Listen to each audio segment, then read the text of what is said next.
Number 3, and this one is Picker. Number 6, this one is Monte Carlo. A very long running sort. Still fighting with the big guns, that's Monte Carlo. A very good mover on the track. I can see number 10, Ben Hall. I can remember Ben Hall winning. Ben Hall winning the first race here.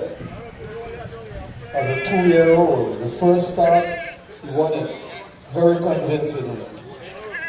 Right at, not at this upgraded track. The surface was different. Yeah, I remember that race very well. In fact, where the track is now, I think the track was more to our left. And we are right where the announcers go to the big run back then. But I think